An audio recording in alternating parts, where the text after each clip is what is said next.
Welcome to the Hero Maker podcast. I'm Andrea Schreeman, writer, director, EP, living in LA. I'm Jennifer Morrison, and I currently serve as the Commissioner of Public Safety for the state of Vermont.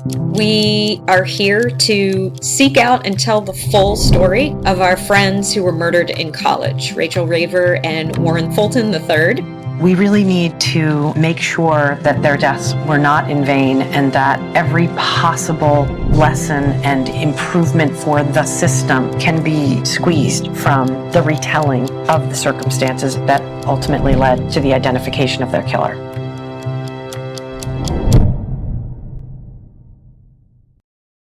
Hi, Andrea. Hi. Nice to see you, Commissioner. Please, just call me Jen. It's kind of like we're friends. What I'm excited about for today's episode is that we followed a lead. We had an amazing conversation, as our audience knows, with Tom Jackman, the Washington Post reporter who covered our friend's case from 2000 to 2015. And he mentioned the Poynter Institute, and he mentioned this ethicist, Kelly McBride, who is out there educating reporters and media outlets on how to positively impact society through ethics and journalism. And we reached out to her.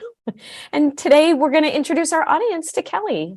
When you told me about this as an interview, I obviously immediately jumped on their website, and I got a little bit of the same energy from reading their website that I did when we interviewed Jared Seid from the Center for Counsel. Like, I identified immediately with their website content, particularly this course that they're offering right now, where they work with a cross-sectional team of people from a particular news outlet and take them through a multi-month long course to discuss how they cover crime and the impacts that can have on the community and on public health. And when I saw that's some of the work they're in, and they're also working on trust and ethics in the business, I was like, this is such fertile ground, because there's a lot of ways that we can all be doing better, whether it's the police be doing better with the way we communicate with the media.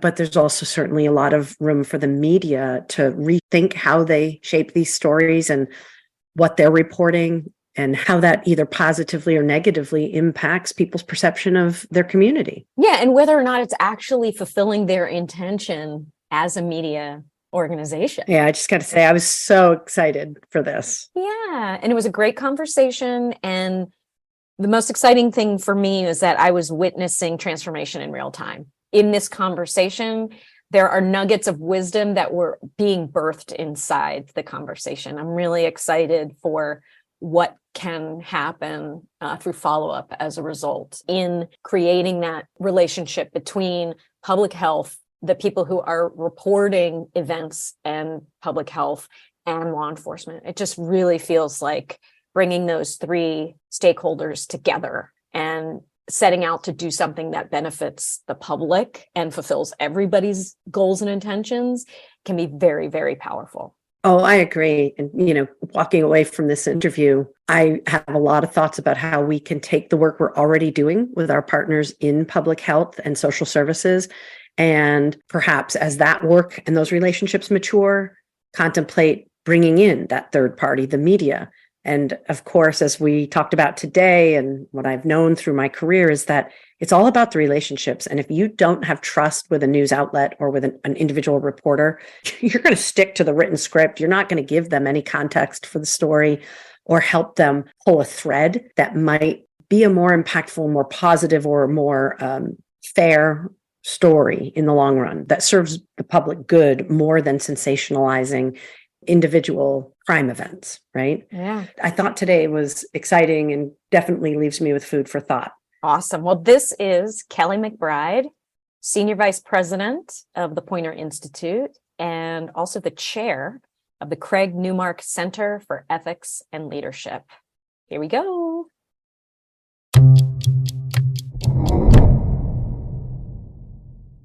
A journalism ethicist.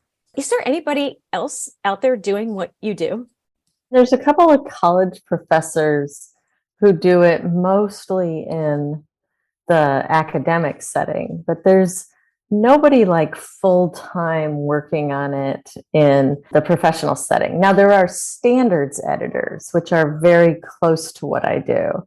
The difference is that standards editors are working for one organization and they're mostly in the weeds, right? Like, how do we cover X? Or what do we say about Y? I'm looking a lot at the systems and how the systems of journalism break down because of various destabilizing forces that change the outcomes in journalism and thus democracy. And so, yeah, I look at it from a different perspective. So much more broad than their right, but also specific to, I didn't know that part about the destabilizing forces. So that's very interesting. Jen. I just want to know all about the Poynter Institute, but thought maybe we'd start with you. Like, tell us about your journey and how you got interested in this field. And then we can dive into what the Poynter Institute does. Yeah, I started my career as a journalist. I still consider myself to be a working journalist. I worked in newspapers for 15 years, spent most of my time covering crime as a newspaper reporter, spent the rest of my time covering religion, got a master's degree in theology, and I went to a Catholic university. And so you're very much studying the Catholic Church and how they've come up with their theological understandings of things. And so that training in the moral systems of the Catholic Church was sort of a primer for thinking about systems everywhere, right? Once you can analyze one system, you can analyze all the systems. And so started taking what I was learning about the Catholic Church and applying it to journalism. And then I had this one moment where, as a religion reporter, I was working for a newspaper in Spokane, Washington, and we had run a story that was just about the president of Gonzaga University publishing a new book. But he was a very controversial, divisive figure. And the copy editor who worked on that story had been a student and had had run-ins with him at Gonzaga University. And so she put what was meant to be a bunk headline, or a headline that wouldn't publish. And the headline said, "Nazi priest signs his books." And it went into the paper. Yeah, it was bad. It was really bad. So I had to be the one to like write the story the next day about what a horrible thing that was, and how the paper was very, very sorry, and how it happened, how this copy editor was going to be fired, and how the other two people who should have caught it and weren't doing their jobs that night were going to be disciplined. And I called this guy who was like the journalism ethicist at the Poynter Institute for an interview. And he and I just hit it off on the phone. And we were just talking about cultural systems in newsrooms and how they contribute to bad decisions. And so we were talking about like the need to be clever and funny in newsrooms, and how much journalists are rewarded by their peers for making off-color, shocking jokes. And as a result of that conversation, he actually invited me to come down to Poynter and join a group of people who were just talking about how journalism ethics were evolving. And that ended up being a pivot point in my career, because after that, I started doing a lot of contract work for Poynter, and then eventually was hired to come down here. And so started working on something that I never imagined I would be working on. Or in a place. Yeah. I can't think of like a more polar opposite place in the country. Right. Geographically, you're in Spokane and now you're down in Florida. Yeah, culturally, it was huge. It was a big move. I moved my whole family, 3 little kids, a dog and a guinea pig, and a whole household. It was dramatic. Yeah. You said something that really caught my attention. In my career in law enforcement, culture, we talk about it all the time. The culture of policing is often criticized, like loudly, robustly, by people who've never been involved in policing, by people who have been involved in policing. And it's a legitimate concern. Mm-hmm. I've never actually heard anyone talk about the culture in a newsroom and how that shapes stories, headlines, and therefore democracy, Yeah. readers' opinions. Mm-hmm. And I wonder if you could say a little bit more about what the strong parts of culture are, the broken parts of culture in a newsroom, and how you've seen it change over your career. Yeah, absolutely. I mean, one of the reasons it's harder to talk about the culture of journalism than it is to talk about the culture of policing is the culture of journalism is more diffuse, right? We are an unlicensed, unregulated profession for the most part. So culture tends to be held, it's true with policing, right? Culture is held in each department, but there's more of a through line from department to department in policing than there is in journalism, from organization to organization. But culture is held in the organization. And most journalism organizations, the driving forces that create their culture are 2, 3, 4 things. So one is the business model. How does this enterprise sustain itself? And the business model has changed dramatically for commercial media in particular, and that has changed the culture.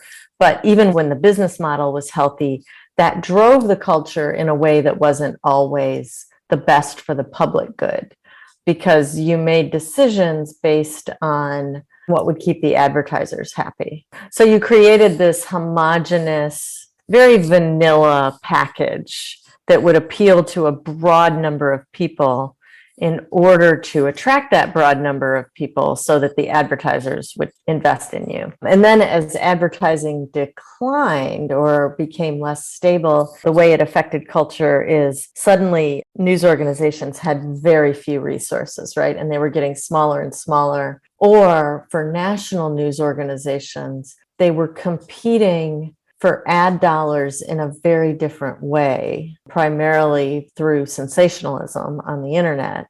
That drove the culture. Now you see most healthy news organizations trying to develop either a subscription base or a donor base because the advertising market has fallen apart almost completely. And that is a healthier influence on culture because it tends to coalesce more uniformly with the public good. But when you look at broadcast, very different, right? Like they still are very ad dependent, looking at a declining audience, competing more and more with very high production needs. And so that tends to influence culture. The other thing that influences culture in journalism is the system of awarding journalism prizes. So a woman who works at the Marshall Project, who's really a sociologist, observed to me, she said, I don't know what really influences journalists, but I can tell you one thing, they are heavily influenced by their peers. And that rang so true to me, right? Like as a journalist, we care much more about what our peers think than we do about what the public thinks sometimes. So that influences culture, and you tend to be a little performative for your peers. And then beyond that, your relationship to the audience influences your culture. And that should be a good influence on your culture. But many newsrooms are only now developing the skills and the tools that they need to have a real relationship with their audience. So the relationship with their audience before they have these tools and skills is more about an assumption about what the audience wants, or even an antagonistic relationship with the audience, because the only people you hear from, if you don't have skills and tools, are the people who are complaining about what you're doing. So you get a little cynical. I was counting. That seems like 3. You said there were 4, right? That's at least 3. Okay. Well, I would say, I mean, in addition to that, the other thing that influences culture is this idealistic mission that many journalists have. Now, there is oftentimes a cognitive gap between how journalists identify that mission and then how they would analyze the impact of their work, right? Because most journalists who would embrace that mission would have to do a little bit of cognitive reasoning to say, okay, the work that I do really does fulfill this mission.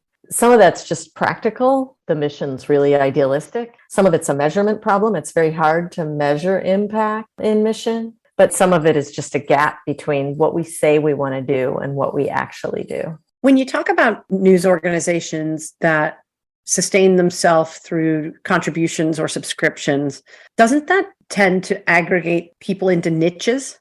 Like they're going to support the type or the genre of journalism that aligns with their worldview? On a national level, but on a local level, no.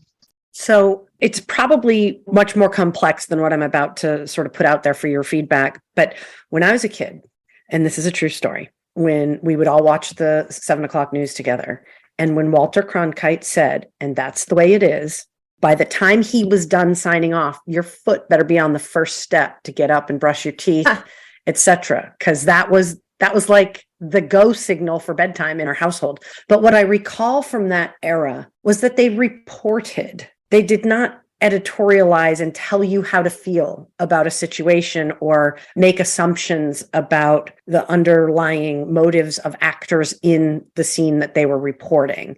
And I wonder what your thoughts are. Am I perceiving something too naively or too simplistically? I felt like it was objectively reporting back then. And what we see now for a large part, in fact, the vast majority, is not objective reporting. There is an agenda. So I do think that you're being a little overly simplistic. What you're missing are all of the shortcomings from Walter Cronkite saying that's the way it was. Mm-hmm. And those shortcomings include the fact that the majority of the country was not represented. Their needs and interests and viewpoints were not represented in that news report, right? Women, for instance, their viewpoints were secondary, very rarely represented. I mean, it used to be that you had to have an East Coast accent to be on television. Like you couldn't even be from Kansas and be on television, right? So if you think about the narrowness of the beginnings of broadcast television to what you see represented today, I think we're much better now. The idea that it was reported then and it is interpreted now is also, I think, a little overly simplistic because a lot of what was happening was interpretation. But because it was done from a point of authority for an audience of authoritative people who were valued, anybody who would argue with that interpretation was just dismissed, right? Yep. It was the power structure interpreting for the power structure. So that analysis is not necessarily accurate. But what you see with the invention of the internet in particular, but not just the internet, cable news also, is you see a couple of things on the national level. And it's very, very important to separate out audience models because those influence how news organizations work.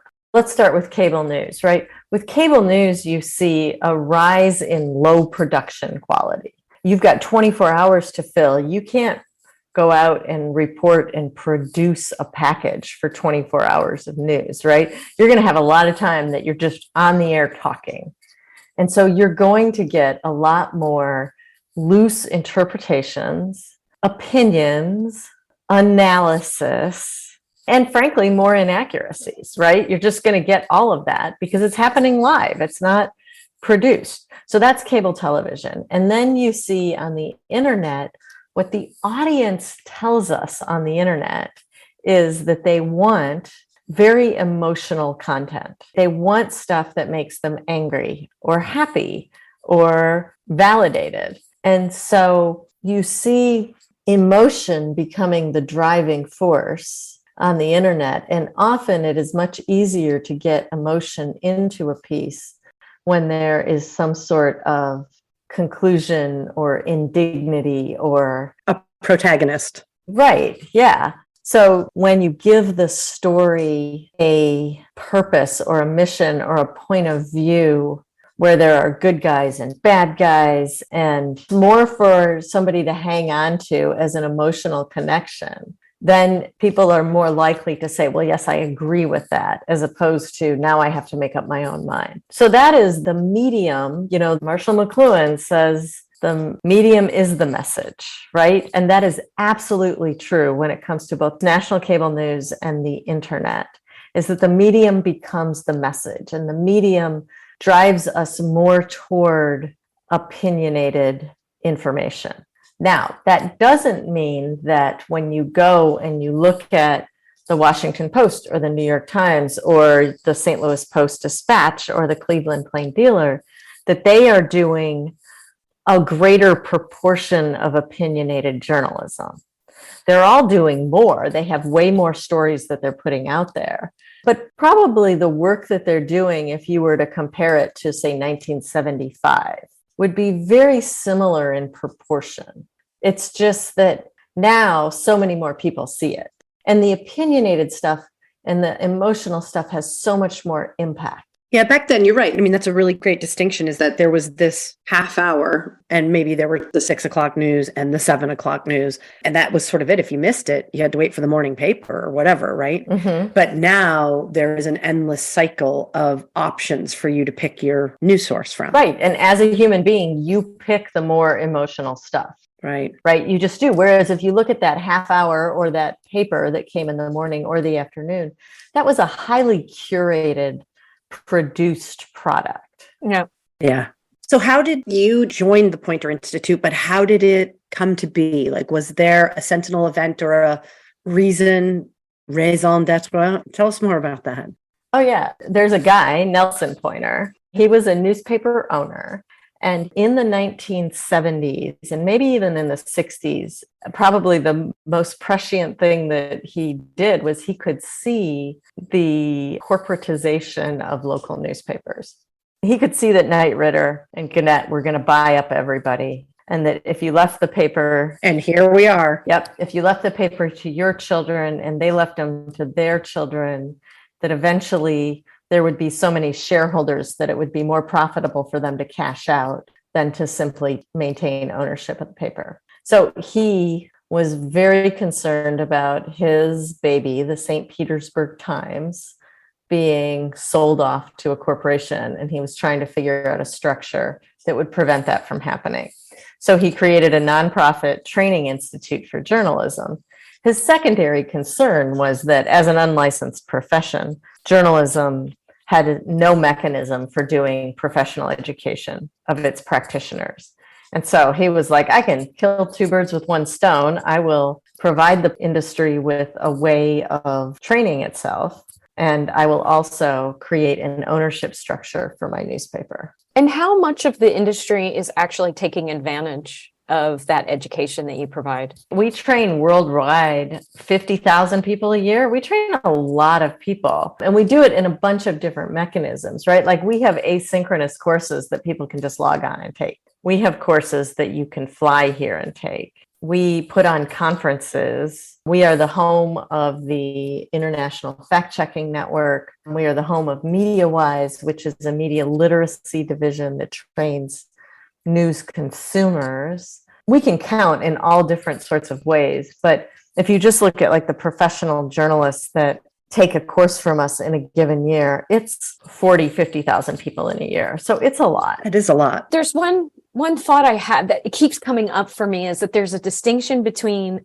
a media or a news organization and the people who are out there on the front lines doing the work for that organization. So you've been talking a lot about the journalists. Mm-hmm. Is there a disconnect between the journalists having a sense of responsibility and a curiosity about their ethics and what the media organizations are willing to put their shoulder behind? I don't think as much as it used to be, right? We work a lot directly with media organizations. We write policies for them. We'll do training in a news organization around ethical standards. We're currently leading dozens and dozens of news organizations through a transformation process to rethink how they cover crime.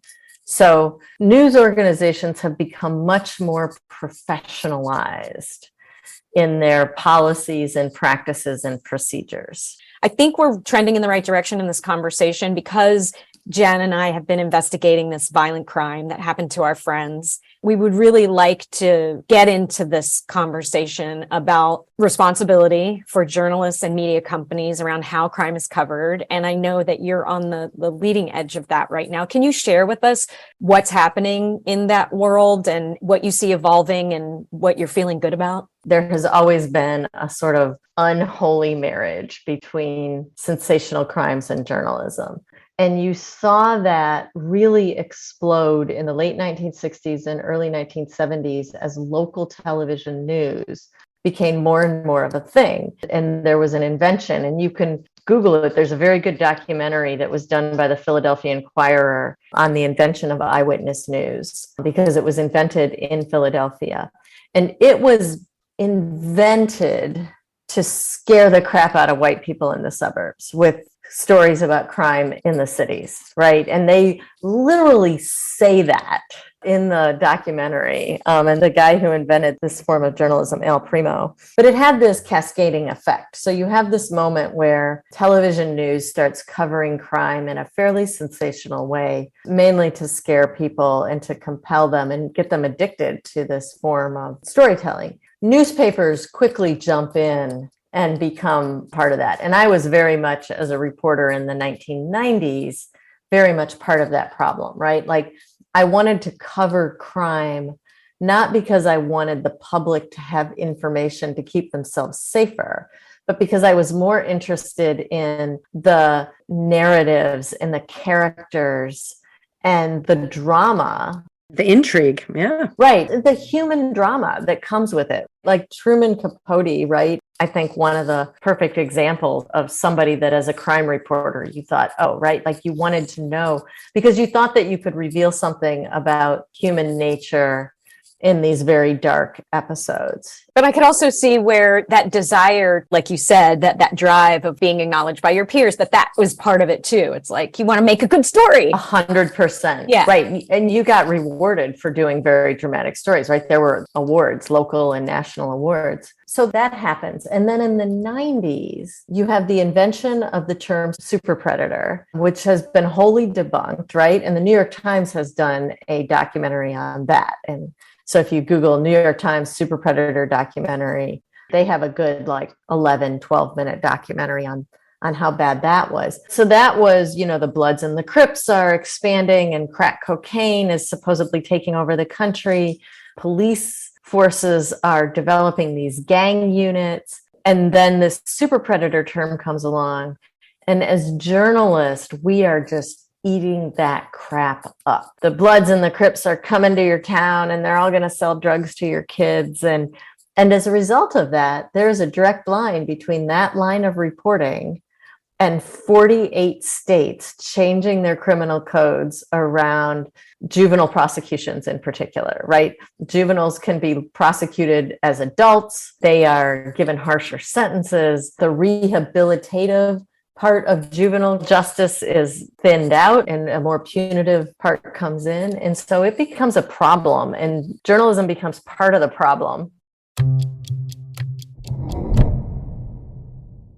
If you or someone you know is connected either personally or as the result of violent crime to Alfredo Prieto, a convicted rapist and killer who lived in and around San Bernardino, California, Arlington, Virginia, and Jamaica, Queens, New York, between the years of 1984 and 1990, we'd like to hear from you.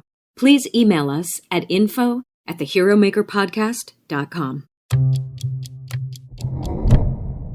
One of my big questions for you was about what can you point to? Where are the metrics that show us that journalism actually impacts violent crime or Public health. Public health, right? Yeah. And you just nailed a huge one. And that is so sad. We changed the entire criminal code based on journalism. Wow, that is hugely shocking. Anyway, keep going. Well, you can see through both Gallup and Pew, you can see polling that shows that generally people believe crime is going up. Always. They always believe crime is going up. Yep. And you can see that crime went down for 20 years, right? From 1990, maybe 30 years to 2020, it declined. And why do they think crime is going up? Well, the portion of local and national news that cover crime has stayed the same or gone up. When it comes to local news, they tend to devote the same amount of their resources to covering crime, whether crime is going up or down, right? It's regardless of the trends, you will see the same number of crime stories. So they're over time, creating false narrative. Exactly. Yes. Yeah. But now it is going up. Not overall. It's going back down. It depends on which type of crime you're talking about. First of all, it went up in 2020 and then it leveled out in 2021. And the indications are that it's coming back down in 2022. It's not going up nearly to the levels that it was in the early 1990s. That's right. Not even close, right? You're seeing small blips, and even in places like Chicago and Philadelphia, where it is the highest, it's going down. And also, the way that we count crime is usually by raw numbers as opposed by rates, right? So per 100,000 population would be the more accurate way to count it. And when you do it that way, it actually declines in a pretty steady way. And even when you see these rises in Chicago, Philadelphia, Los Angeles, when you look at it per 100,000, the rises are much less dramatic. Can you talk a little bit about like what the curriculum is designed to do in this class that you offer, where you ask for 3 members of a news media team to come together to be more knowledgeable about how their reporting on crime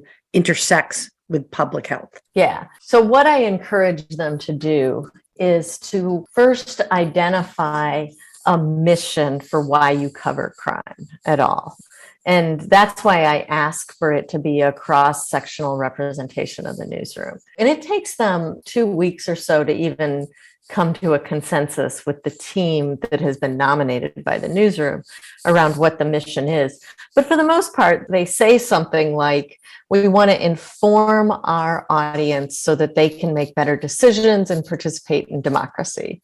They identify a public safety mission. Then we teach them how to audit their own content. And we say, so do an audit and analyze what portion of the stories that you're doing that have anything to do with crime could in any way help people stay safe. And that is a come to Jesus moment for many of them. Oh, I would imagine. I would totally imagine. Because they're like, oh, right. Like just telling people that there were 12 shootings over the weekend does nothing to help them keep safe, right? And then we show them how harmful their work actually is and how the people who are most affected by crime are actually harmed by this kind of reporting because it feeds into the public bias around who criminals are. There's this really interesting study that we use all the time, and it looks at arrest data, and you can do it locally or you can do it nationally. And so we know that Black people are over-policed, right? That they represent about 22 to 24% of all arrests, even though they're only 12 to 14% of the population. There's lots of ways to explain that, right? And we're not really concerned about that part of it, right? Because that's the policing system. But then when you look at the news stories about arrests, Black people represent about 37% of all the news stories where somebody is arrested. So it furthers the false narrative. There may be, probably is, bias in policing. And then that bias is amplified by journalism in the stories that we choose to report. Now, why does that happen? Lots of different reasons, but it's problematic that it exists. But additionally, so white people represent anywhere between like 68 to 70% of all the people who are arrested in any given year in the United States. They are only represented like 30% of the time in news stories about people who are arrested. So we overstate Black criminality and we grossly understate white criminality. And that just has to do with the FBI felony crimes, right? That they count. We don't even cover other sorts of crime like wage theft or environmental crimes or stuff like that, right? Which further changes the narrative about public safety. So we sort of show them all of this. We meet every 2 weeks. We ask them to take one more step, identify a mission, analyze your content, analyze your relationship with law enforcement, look at how many times you are representing communities in your stories and the people who are most affected by crime. Do a source analysis, make a promise, make a policy about the types of stories that you're going to cover, Look at how often you cover a story that says somebody's been arrested, but then never follow up on it, which is really common in most forms of journalism and really harmful. Look at some special problems like covering sexual assault, covering juvenile crime, covering mass shootings, covering suicide. Write a policy that will correct for all of this, and then create training and implement the training. And it takes a long time because you get like the 3 or 5 or 6 people on the team, you get them bought in, and you get maybe 80% of the newsroom bought in.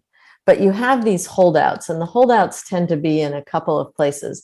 One is the people who are responsible for juicing the traffic on the website are never in favor of this because they know that those cheap crime stories drive not a significant amount of traffic, but if you can do a whole bunch of them, they'll keep your traffic up. But the other people who fight this are the people who are very good at the old way of doing crime reporting. And they fight it because they have been told over and over again that this is what they should be doing and that they're good at it. Well, they've been rewarded. Exactly. Yeah. So then we try and create a new system for rewarding the new form of journalism, right? So we get the policy, but then we start to really work on the culture, because if you want to change the culture in newsrooms, you have to reward the behavior that you want to reward.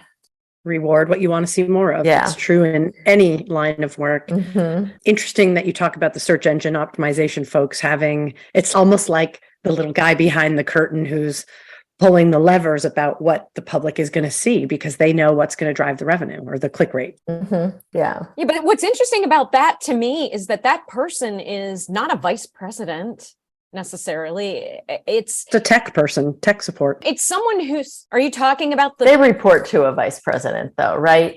Well, it seems like it's about protecting their job in a way. Well, it's about Or their revenue, protecting their revenue. It's about protecting a KPI, right? Their job is to keep the traffic on the site up, because whether you are an advertising supported site or a subscription supported site, you need a broad, shallow group of people, right? Who either you can keep showing ad impressions to, or who are going to go down a funnel and convert.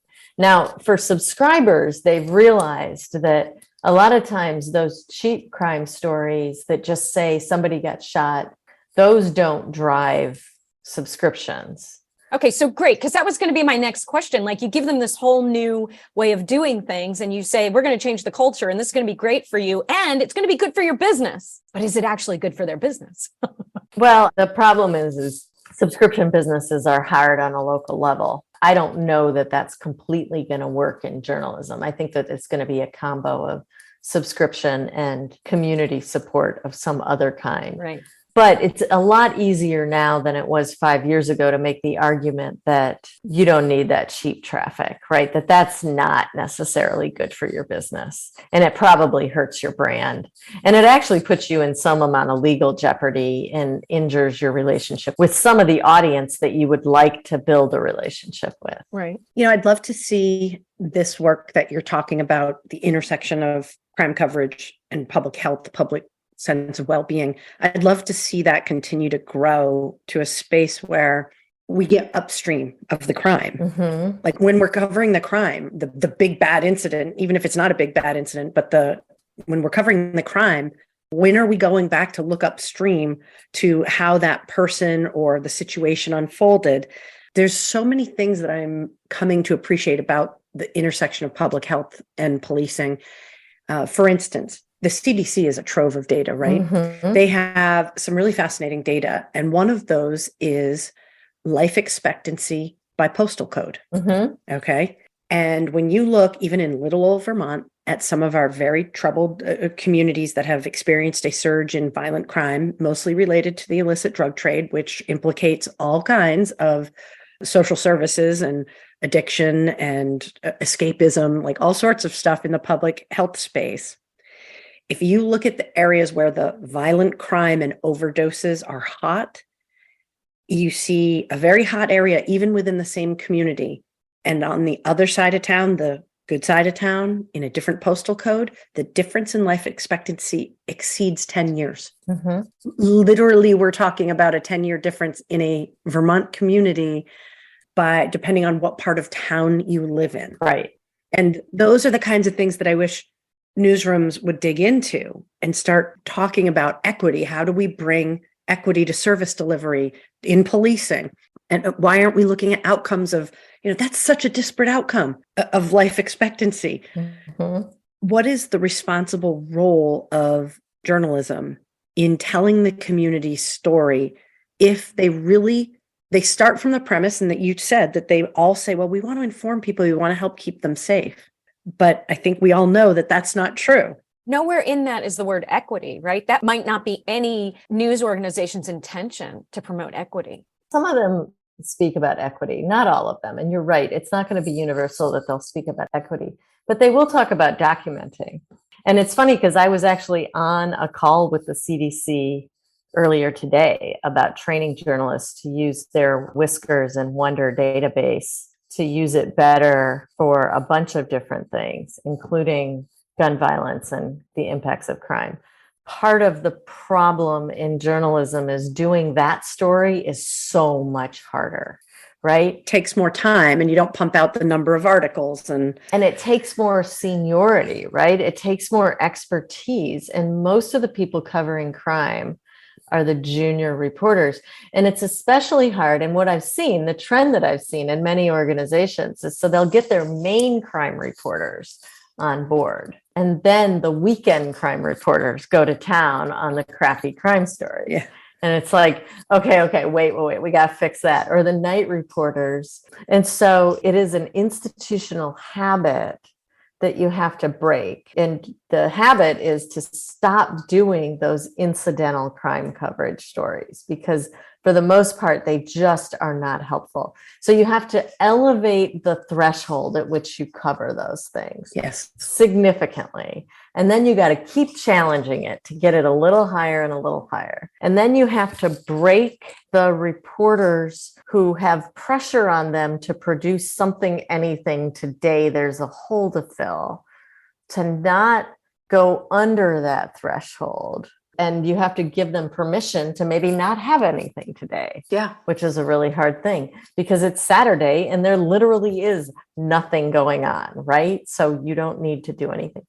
You need to change the relationship with the police department, because a lot of the reasons why those cheap crime stories happen is because the PIO sends out a release and says, hey, this is going on and I will give you access to it. So you need to change the relationship with the police department so that the reporters can get more contextual information so that they can really judge if this clears the threshold or not.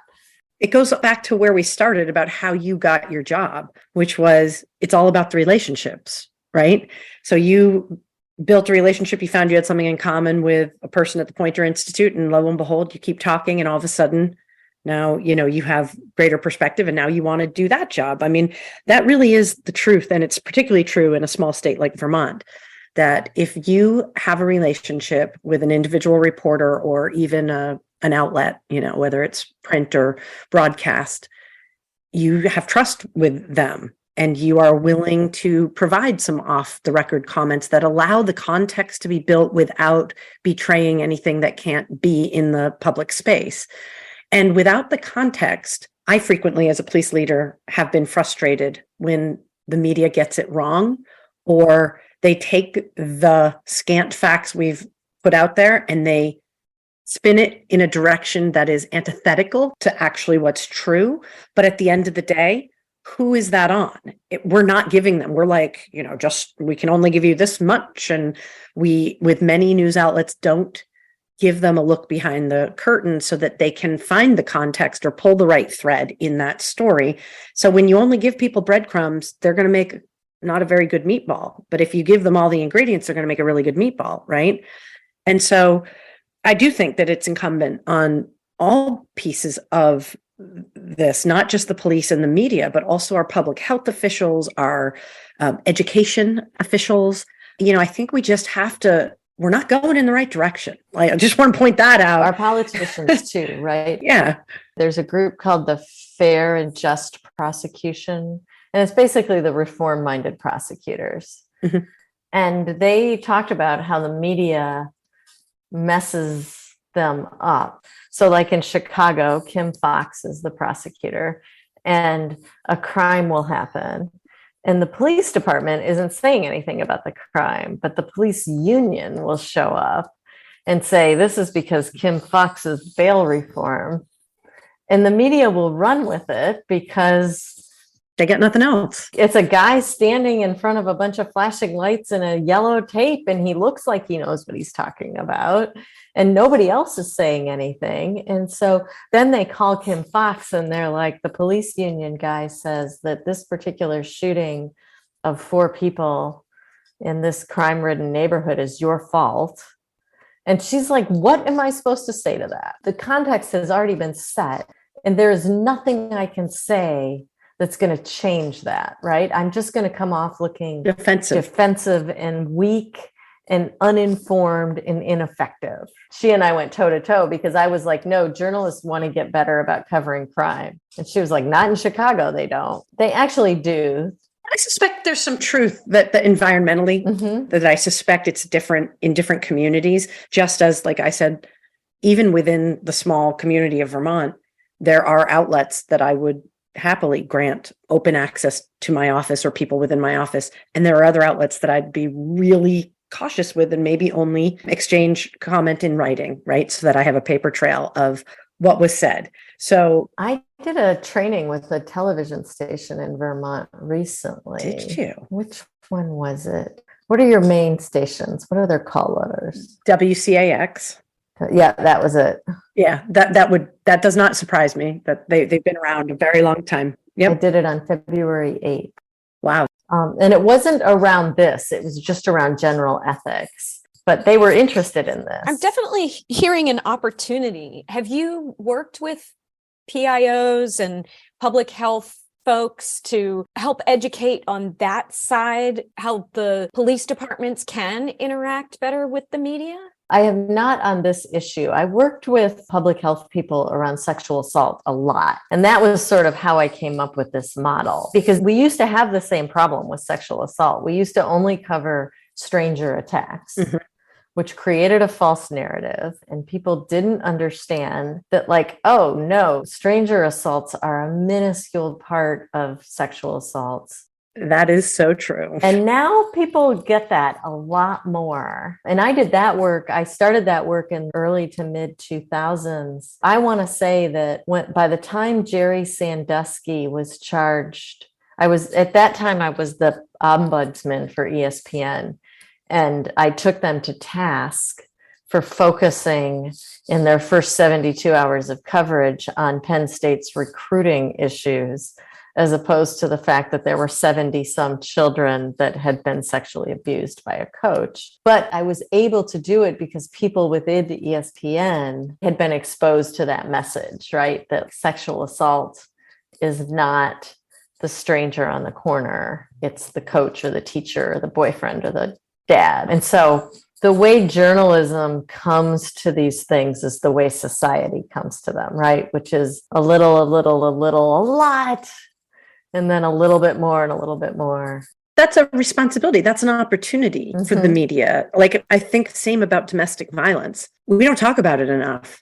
We don't talk enough about it in the public space until there's a domestic violence homicide. And then we talk about it a lot. And then you hear crickets for however long until the next huge case. But domestic violence is driving a lot of chaos in our schools, right? Yes. Yeah. In our workplaces, absenteeism, loss of focus, like, we're not talking about it. And I think we need to talk about things like that more. I wish that law enforcement and public health people worked more closely together, because I feel like there's a synergy there that is a missed opportunity. And so you asked if I've worked with PIOs on this, and I have not. I would love to. But I think, it's interesting because I have this sneaking suspicion that the number of PIOs has increased dramatically in policing. I mean, when I was a police reporter in the early 1990s, the agencies that I covered did not have round the clock PIOs. They relied on the shift sergeants. Mhm. And now most agencies have round the clock PIOs. And I want to say that that exacerbates this problem because you have PIOs working the second and third shift, and they're putting out press releases based on incidents, as opposed to thinking about what does the community need to know holistically. And then also that idea of setting the narrative. Right. And so then you have these journalists who come in at 4:00 in the morning and need to juice the web traffic for the 7:00 bump or the 8:00 bump. And they are looking at what can we do? What do we have? And there's all these press releases out there. We're getting away from that, but that has definitely been a dynamic that I noticed. It was like these two things happened, right? All the police agencies developed around the clock PIOs that were staffing their social media and sort of looking for ways to get information out about the police department. But you could even bring in that third piece that we're dancing around right now, the triangle of also bringing in the public health piece. And they could be part of this conversation too. Well, if they were, that would disrupt this and that would be good, right? Because if PIOs weren't sending out so many press releases on incidents and instead were looking to get more trend data, it's so rare for a police department. Some of the big ones do it, but it's so rare for a police department to say, we have noticed in the last 3 months this rising trend of X, and to give all the data, whether it's drug overdoses or domestic violence or any of that. They don't get into that very much. And I don't know why. I don't know why police agencies don't do that, more real-time data releases.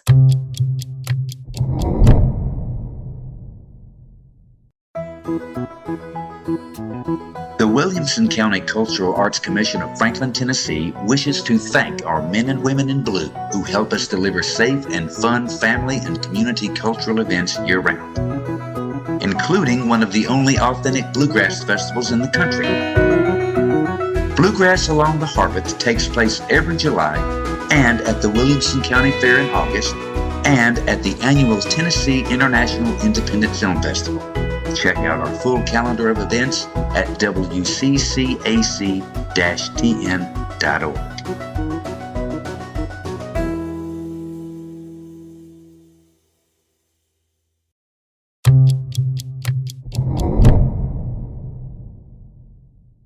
I have a question that I've been waiting to ask. Okay. In the course of my career, there have been several cases, I guess, where I have scratched my head and said, how the heck did someone at that outlet decide that that's the content they were going to release or the photo or whatever? So when covering a difficult story, like our friend's case or a school shooting or another event that is going to be impactful to the community, how should these media outlets balance what they tell, what they show, etc.? Well, how should they do it and how do they do it? I can talk about both. Lay it on me. There is a definite difference in many places, not always. What you should be doing is documenting what happened in a way that the community can make sense, hold people accountable when somebody needs to be held accountable, and understand what could have been done to prevent, right? That's what they should be doing. What they do is compete with each other to get baby scoops. So a big scoop is, I got the story first. But a baby scoop is, I got to this witness, or I got this photo, or I found this trail on social media, or I found this public document, or whatever, right? Little scoops. And there's all these metaphors in journalism for when you're throwing everything at a story, right? You're throwing every resource that you have. And people are looking for anything. And that idea of what is the broader narrative and how do these small pieces fit in? Journalism often abdicates any responsibility for answering that question in the heat of the moment. Because what many journalists would say is, I don't know. I don't know whether this photo or whether this detail is important. it could become very important. And I talk to people now who are a little more circumspect. So for instance, I think a classic case was when the Austin American-Statesman got the video recording of the cops in the hallway in Uvalde. So everybody who was reporting that story knew that that video existed and people had heard it described, and the police response had already been widely condemned, right? So there is an accountability narrative that is already in play and has mostly been documented with words, but not videos and timelines. First cop arrives on the scene. Here's the 911. There's been a lot of documentation, but when that video comes out, there's suddenly a level of documentation that was not available. And the Austin American-Statesman spent a lot of time trying to figure out, they did not publish that right away. They waited a good 72 hours. They had already pre-made a bunch of decisions, right? Because they knew that they were going to get the video somehow. They were pressing to get someone to leak it to them. And when it finally got leaked to them, they spent 72 hours trying to figure out what to do with it and how to do it. And at first they were just going to edit it down to this 4-minute thing. And then they realized that people were going to judge them for the choices that they were making in editing. So they wanted to also release the whole thing. And then as they were listening to it, they realized that, like, hearing the horrible sounds of children screaming and dying, that you couldn't do that to the families. And so they took all that out. They took all the sound out. You know, I think about that. I watched that video a lot and helped them make those decisions. Then I think about the Nashville shooting and the police who released their video right away and how on it they were in that mass shooting, the Nashville police. I think one of the purposes that that video served was as an educational tool for police agencies everywhere. The Uvalde one? Mm-hmm. About, like, what not to do. When we heard that, we were like, that has not been the way people have been trained in 15 years. Mm-hmm. To set a perimeter and wait. That went out the window 15 years ago. So I don't know. That whole thing was so shocking. The way Nashville did it, we've been training for well over a decade. But how often do police respond to a scene and not do what they were trained to do, right? Like, that's not unheard of. It's inconceivable to me in this day and era that you could respond to an active shooter situation and not go in immediately. I agree. And it happened, right? And I bet you it will never happen again.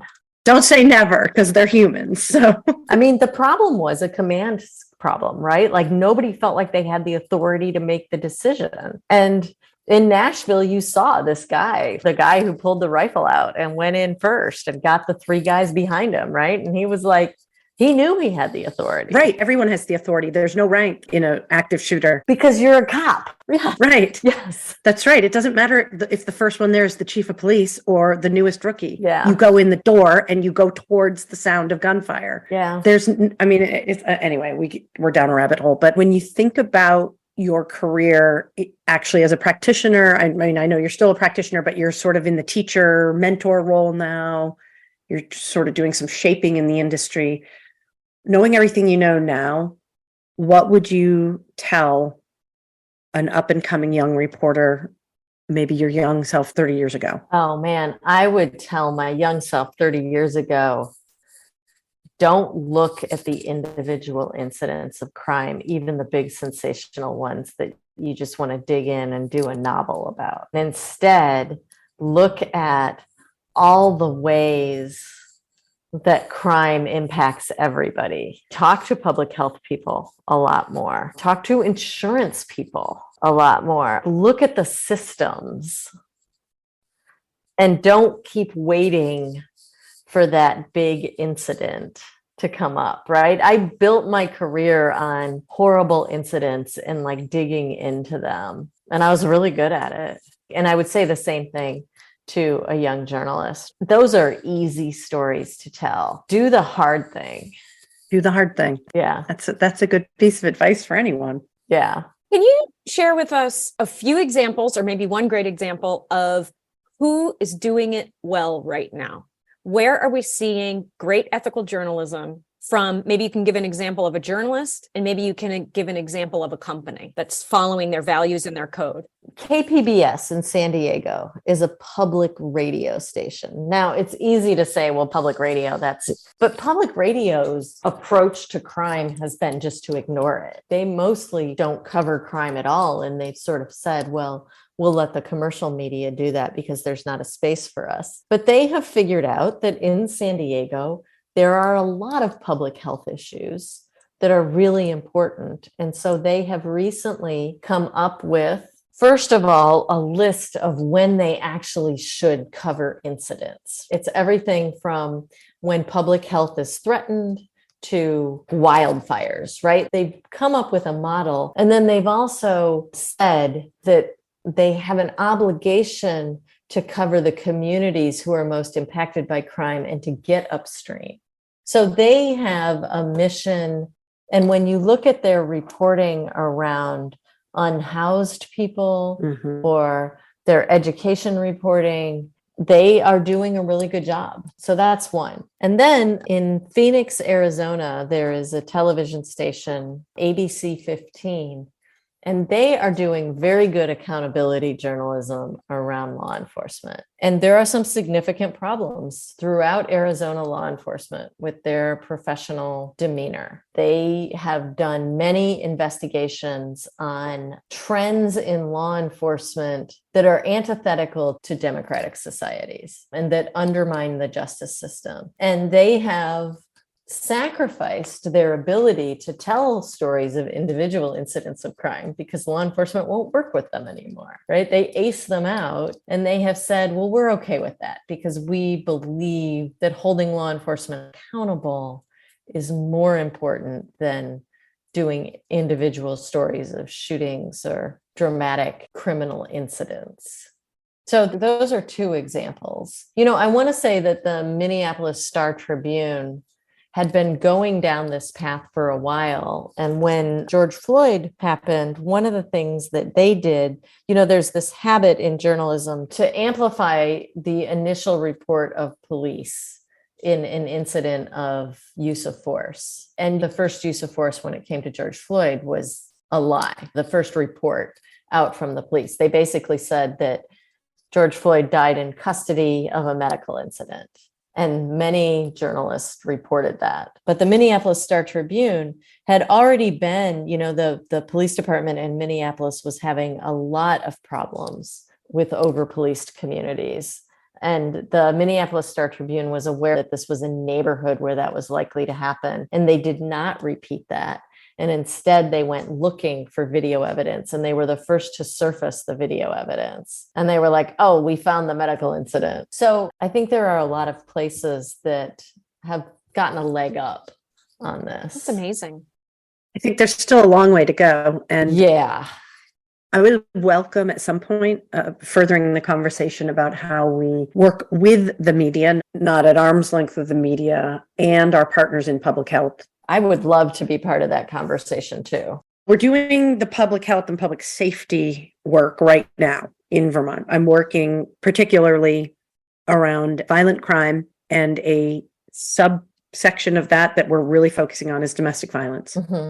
And I'm working with the commissioner of health, who is a little bit of a rock star around Vermont after our really fantastic COVID response. And he was the public face along with the governor of it. So Dr. Mark Levine and I are working very closely with our partners who oversee all of the domestic violence and sexual assault, the local programs, to really try to take this moment in time while we're talking about violent crime to not just gloss over the fact that domestic violence is 50% or more of that violent crime bucket. That's really cool. Yeah. If you're missing the biggest piece of the violent crime, it's a far larger swath than the shootings, the stabbings, et cetera, the kidnappings. But anyway, we're starting to really lean into that work. And maybe as we get a little more mature in our work, we could seek you out to talk some more about how we could leverage a partnership with a media outlet to shape the way the community regards domestic violence. Because I think we need to do some stigma reduction. Yes. Yeah. I mean, yeah. There's so much. I mean, as somebody who came from a violent relationship, right? There's so much that people don't understand about domestic violence. So, Yes. yeah, I would very much love to be a part of that. I do see the possibility of us intersecting with you again, because what you're talking about, like the way you cover crime matters, and here's how it impacts your community.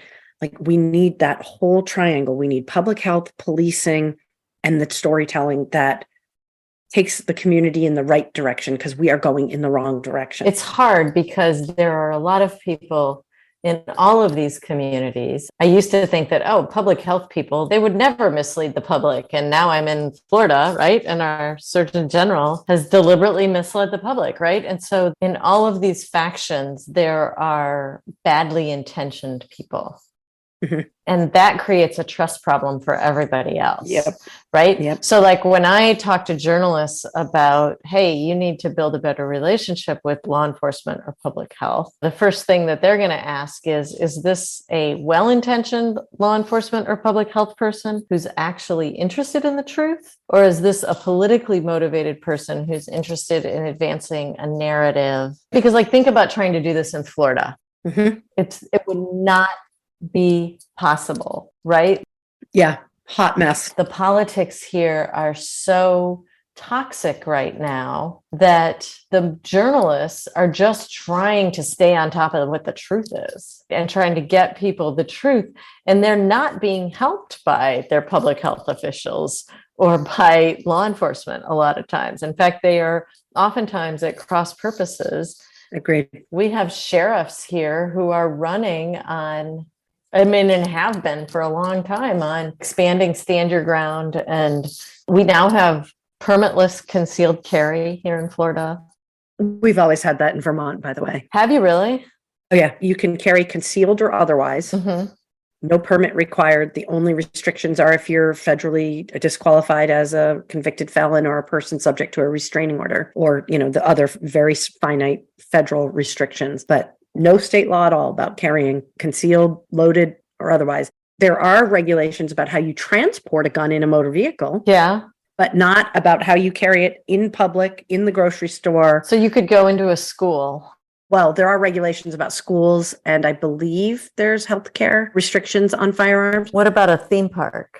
Well, we don't have any of those in Vermont. You could walk down the Church Street Marketplace in Burlington with a rifle slung and there's nothing anyone can do. You can walk through the grocery store aisles or the department store with a pistol on your hip. Yeah. No rules. Wow. And you guys haven't had a ton of mass shootings. No, not many. Have you had any school shootings? Yes. Yeah. Yep. I mean, knock every piece of wood nearby. Yeah. 20 years now since Essex Wow. High School. I mean, like the idea of somebody walking into Disney with a gun. Well, it'd be really uncomfortable on the roller coasters. I just want to say that. I don't know that they'd want it on the roller coaster, right? Like, right? You never know what can happen on a roller coaster. You got to be prepared. All right, ladies, you're amazing. Thank you for this time. Thank you for this deep discussion, this wide discussion. Thank you for the good work you're doing in the world, both of you. Yeah. All right. Thanks, Andrea. And Kelly, I really do hope that our paths cross. I have thoughts. I got to percolate on them. Well, you know how to find me. So, yes, ma'am. Okay. I do. Take care. All All right. Take care. Bye-bye. Thank you. Thanks to sound mixer and podcast producer Michael Doherty, sound designer Andy Bill of Submachine Audio, and graphic designer Jungleen Bay. Thanks also to me, Hero Maker director and producer Andrea Shreeman. Please subscribe to the show where you listen to podcasts and take a moment to rate us. It really helps the podcast grow. We're also on Facebook, Twitter, and Instagram at The Hero Maker Pod. Want to collaborate or suggest a guest? Please email us at media@theheromakerpodcast.com. The Hero Maker Podcast is a production of Prudent Pictures. Thank you so much for listening.